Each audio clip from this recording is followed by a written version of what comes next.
देश में ये लोग सत्ता में आए थे कि एमएसपी पे गारंटी देंगे, सत्ता में आए थे C2+50 स्वामीनाथन की रिपोर्ट को देश में लागू करेंगे, सत्ता में ये लोग आए थे मंडी बिल का विरोध करके, सत्ता में ये लोग आए थे कॉन्ट्रैक्ट फार्मिंग का विरोध करके।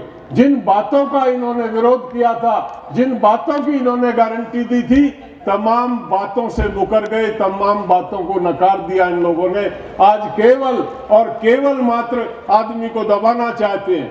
हमारे आंदोलन में जो कोई भी मदद कर रहा उस पे ईडी के छापे पड़ रहे हैं, उस पे जुर्माना किया जा रहा है। हमारे आंदोलन में कोई ट्रांसपोर्टर बस लगाता है तो ईडी का छापा पड़ता है। कोई होटल वाला हमारे भाइयों को अगर ठहरने के लिए बॉर्डर पे जगह देता तो ईडी का छापा पड़ता है। 25 लाख रुपए एक होटल के मालिक पे इसलिए जुर्माना किया क्योंकि उसने आंदोलनकारियों को रुकने और नहाने के लिए जगह उपलब्ध करा रखी थी। ये राज, इस तरह से राज किया जाता।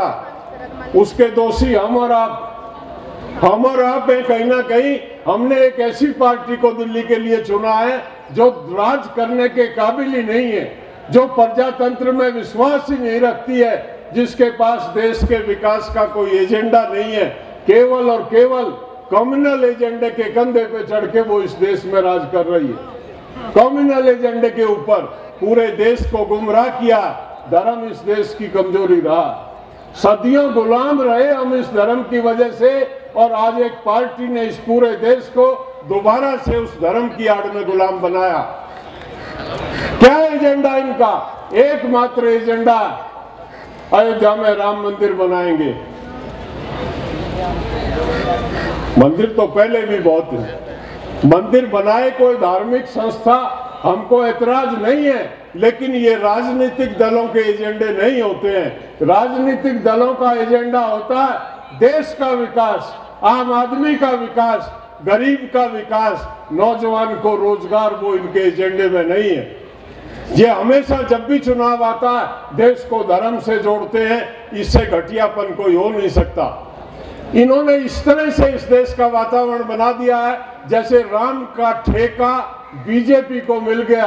अगर बीजेपी को वोट दोगे तो आप राम के भक्त हैं, और अगर बीजेपी को वोट नहीं दोगे तो आप राम के भक्त नहीं है। ऐसा वातावरण इन्होंने इस देश में बना दिया, लोगों को भ्रमित कर दिया। राम किसी के बाप का नहीं, राम सबका है, राम जन जन में है, राम कण कण में है, राम लोगों के हृदय में रहता है, राम लोगों को लड़ाता नहीं है, राम लोगों को नफरत करनी नहीं सिखाता है। ये लोग तो बिल्कुल एक राम की किसी सीख को जानते ही नहीं है।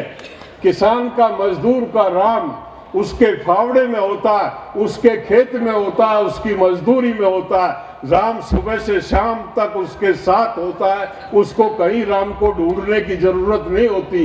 राम को ढूंढने के लिए किसान और मजदूर को मंदिर में जाने की आवश्यकता नहीं होती। इस बात को आप लोगों को समझना पड़ेगा। अगर इसको नहीं समझेंगे तो ये लोग आपका शोषण करेंगे, और पता नहीं कितने बरस तक शोषण करेंगे। जितनी जल्दी आप समझ जाओ, जितनी, अब बंगाल में वोट मांग रहे हैं, बंगाल में वोट मांग रहे हैं। आपके यहाँ अभी चुनाव नहीं है तो शांत हैं। एक मुट्ठी चावल के नाम से वोट मांग रहे हैं। केवल बंगाल में वो कैंपेन चला हुआ है, आसाम में चला हुआ, जहां जहां चुनाव है, क्योंकि वो चावल के नाम से धर्म को जोड़ते हैं और धर्म के नाम से वोट को जोड़ते हैं। और आप इसी ब्लैकमेलिंग में, इमोशन में आके इनके शोषण के शिकार होते हैं। हमने कहा बंगाल के भाइयों को, आप वोट जिसको मर्जी देना, लेकिन ये एक मुट्ठी चावल जो मांग रहे हैं, इनसे पूछ लो कि चावल की एमएसपी कहां है। चावल हमारा 800 रुपए में बिक रहा है, 1900 रुपए का भाव है। 1900 रुपए चावल के कब मिलेंगे? इनसे सवाल करो। इन निर्लज्जों के पास, बेशर्मों के पास जवाब नहीं। लेकिन हम सवाल नहीं करते हैं, हम सवाल नहीं करते हैं, गर्दन झुका के भेड़ बन के खड़े हो जाते हैं। इसलिए ये हमारी गर्दन को कलम करते हैं। हमको खड़ा होना पड़ेगा, सम्मान और स्वाभिमान से खड़ा होके अपनी मांग, अपनी तकलीफ को बुलंद करना पड़ेगा। तो हम बच पाएंगे।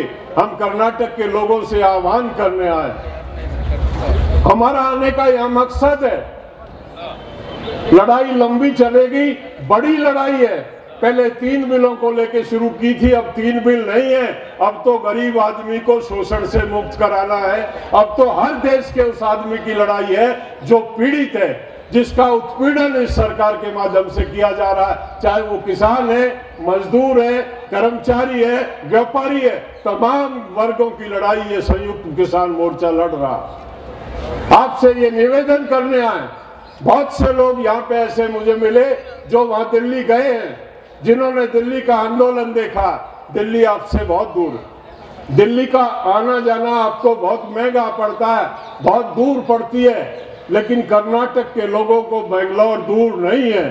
दिल्ली जैसा मोर्चा जिस दिन बेंगलोर के चारों तरफ लग जाएगा, उस दिन ये फतेह हो जाएगी। आपसे निवेदन करने जा रहे हैं, जिस तरह से उत्तर भारत के किसान ने देश की राजधानी को रोक के रखा है, कर्नाटक का किसान और मजदूर बेंगलोर को पक्के तरीके से चारों तरफ से रोक दे तो निश्चित तौर पे आप हमारी मदद भी करेंगे, इस देश के गरीब को शोषण से मुक्त करेंगे।